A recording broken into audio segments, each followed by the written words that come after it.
$50. And then you learn that somebody who just worked, they started at 5, 4 o'clock in the afternoon, I also gave $50. Would you feel bad? Say it's unfair. That's what people said in the Bible, right? In the parable. But why is it unfair? Didn't we agree that I'll pay you $50? Am I not free to do if I have extra money I give to this other fellow? What's wrong with that? What's wrong with that? I don't know. If you're working, I'm sure you know this. Payroll is supposed to be confidential. You're not supposed to know how much the other fellow is getting. You're not supposed to know that. That's one thing that I thought would be mentioned yesterday in the homily. It was not mentioned. You're not supposed to know what the other fellow is what your neighbor is getting. Precisely because of that. Right? What if this other person is a good negotiator and was able to negotiate a higher salary than you? What's wrong with that? You agreed on the salary.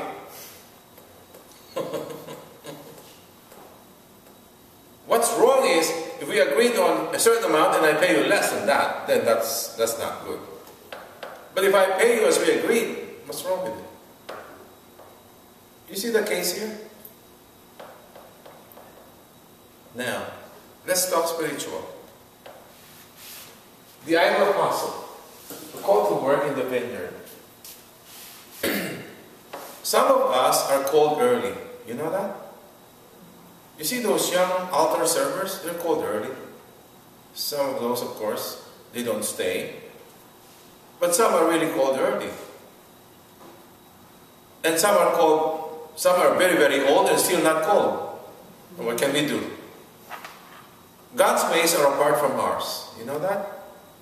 His ways is apart from ours, not the same as ours.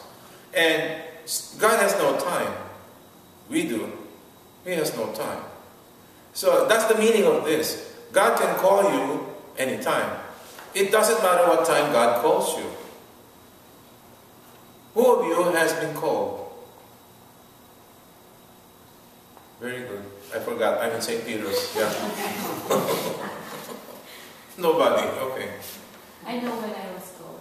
You know it. Okay, tell me. Tell us. I like when she speaks, he doesn't yawn. Okay. Yeah, when my son asked me to take him to church every time because he needs to serve the Mass. Mm-hmm. And then that's the time I realized that I was called through my son. Amen. You see that? Yeah.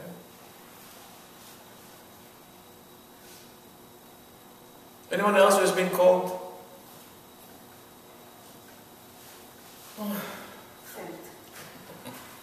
Has anyone been called yet? I know I've been called a long time ago. That's why I'm doing what I'm doing. Sometimes you don't hear the voice specifically. Hey, you do this, you go there. No, you don't hear that. You just feel it. You feel it. You feel the call. I guess, like, if you put it that way, I guess I was called at a moment where I thought I was going to do something for myself, and I heard a lady in the LPN who was going to start teaching catechesis for, here, and they had classes, and she had a little paper in the back of church, and she said, if you're interested, sign up your name. And I was sitting, because I used to go to church, but sit all the way back. And I was sitting in the back, I figured I walk out, sign my name, and then I go, and then, I forgot about it. Yeah, sure. So she called. See, God can use anyone. He can use other people to, because remember, God doesn't have the tongue, God doesn't have the mouth. God uses some other people to make the word, to give the word to you. And that's called. It doesn't matter what time you're called. The important thing is you respond to the call. That's the essence of Matthew 20. What's turning the tables? Turning the tables means you complain. How come How come this? How come that? Sounds familiar? Oh yeah. At work? Some people are never happy. You know that? Last week I was in the elevator. It was Friday morning. We're going up, and he says, and there were two ladies were talking, and somebody said, "Thank God it's Friday."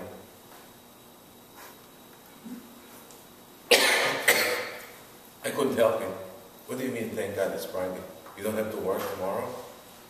You don't have to work. No, I didn't say that. I was saying to myself, you really don't have to work. You know what? You can resign, and every day is Friday.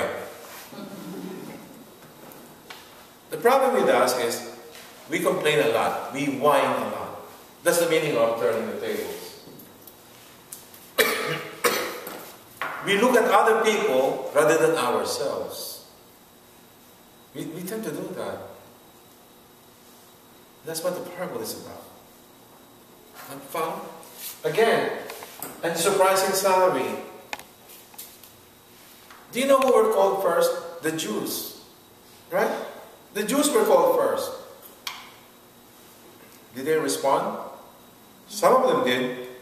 Quite a few of them did. And then the Gentiles were called. Many Gentiles responded. Can the Jews complain? They didn't respond. So it doesn't matter what time you...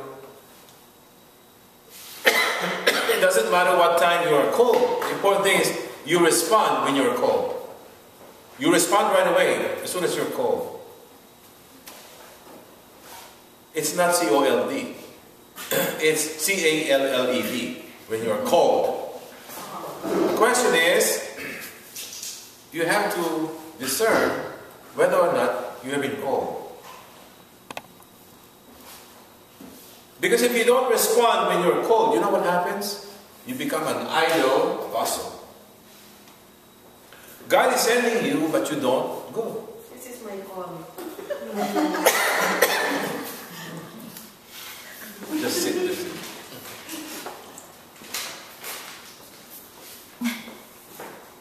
Do you get the point?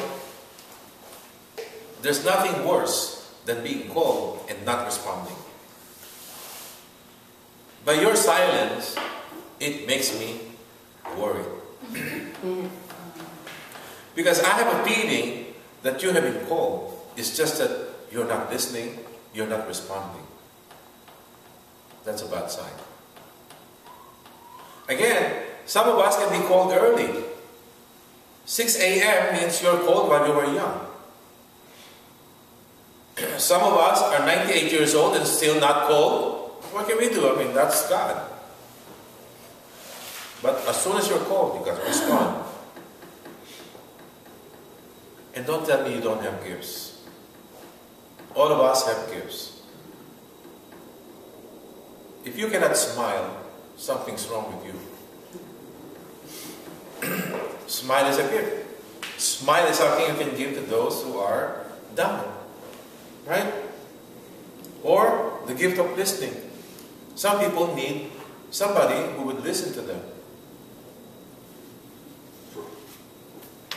You know that? Monday, September the 19th, Luke 18, 16 to 18. What is this? No secret that will not be put in the open. By the way, are you available? In case God calls you, are you available?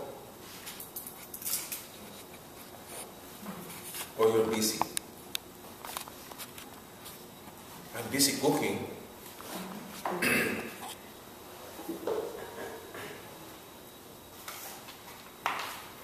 Some of us are busy.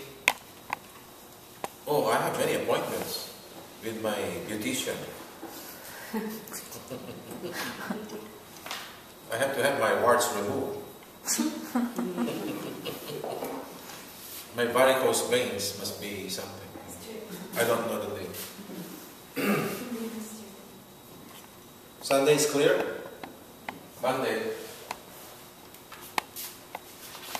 If you look at the gospel on Monday, what is the surprising salary, by the way? For yesterday? What is the surprising salary?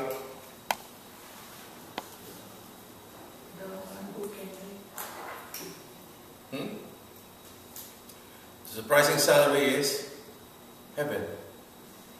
That's the reward. That's the price. I've been telling you, focus on the price. And the price is Heaven.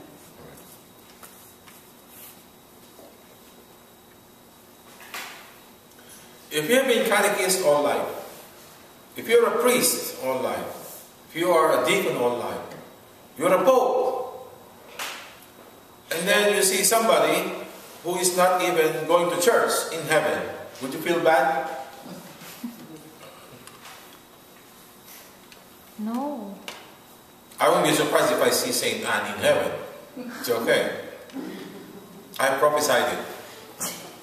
But if I see Anthony there, what? He made it?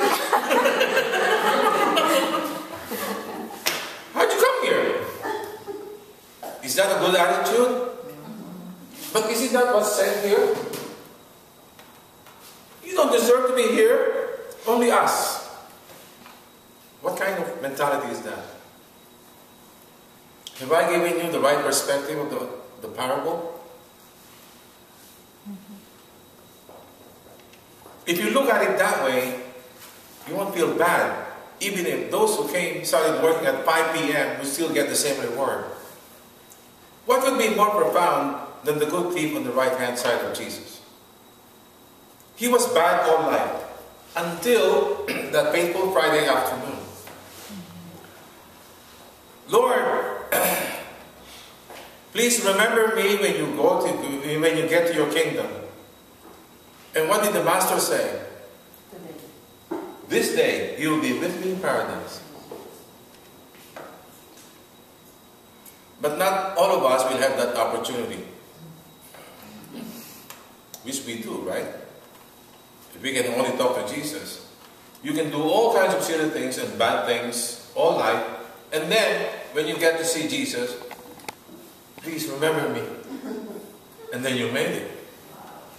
But I guess, God knows what's in our hearts. The Bible says, not everyone who calls me Lord, Lord will be saved. God knows, even if you call His name. God knows. I don't care if you pray all day and all night. If your heart is not there, that doesn't mean anything. There's also in the gospel where Jesus was talking, giving a talk, and one of the apostles came. Your mother and your sisters are waiting outside. He just, you know what he said? Who are my brothers? Who are my sisters? It's not them. Anyone who hears the word and do it and does it is my brother, my sister, my mother. Anyone who does the will of my Father is my mother, my sister, my brother, my everything. So before you are called to become a child of God, you must do the will of the Father. That's the only way. You must do the will of the Father. Jesus did. Remember? He would even talk to His Father. Not my will, but your will. While agonizing in the garden.